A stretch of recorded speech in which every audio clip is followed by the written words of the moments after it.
థార్ ఎడారి భారతదేశానికి వాయువ్య దిశలో భారత-పాకిస్తాన్ సరిహద్దులలో ఉంది. ఈ ఎడారి ప్రధానంగా రాజస్థాన్ రాష్ట్రంలో మరియు హర్యానా, పంజాబ్, గుజరాత్ రాష్ట్రాలలో విస్తరించి ఉంది. దీనిని గ్రేట్ ఇండియన్ డెసర్ట్ అని పిలుస్తారు. పురావస్తు శాస్త్రజ్ఞుల ప్రకారం ఇది 10,000 సంవత్సరాల పురాతనమైనది. ఈ ఎడారి రామాయణ కాలంలో ఏర్పడింది. త్రేతాయుగంలో రామచంద్రుడు సీతాదేవిని అపహరించిన రావణాసురుడితో యుద్ధం చేయడానికి ఇప్పటి తమిళనాడులోని రామేశ్వరం దగ్గరికి వానరులతో కలిసి వస్తాడు. అక్కడ వానరులు రామేశ్వరం నుండి శ్రీలంకకు రామసేతు కట్టడానికి ప్రయత్నిస్తారు.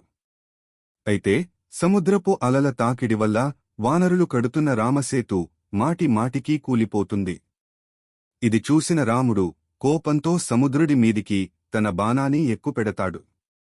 రామ బాణానికి భయపడి సముద్రుడు ప్రత్యక్షమవుతాడు. తన సముద్రపు స్వభావం చేత ఇలా కదులుతున్నానని, ఈ ప్రాంతంలో మాత్రం శాంతంగా ఉంటానని రాముడికి బదులిస్తాడు.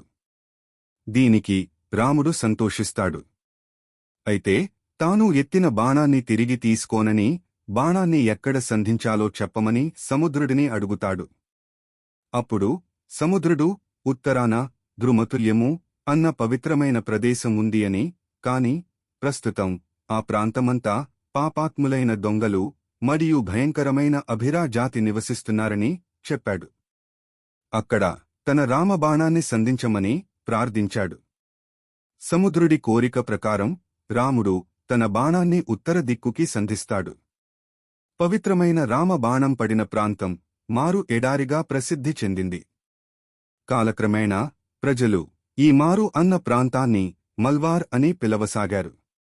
దీనినే ప్రస్తుతం మనం థార్ ఎడారి అని పిలుస్తున్నాం. రాముడి బాణం పడిన తరువాత కొంతకాలానికి ఈ ప్రదేశంలో నీరు ఎండిపోయింది.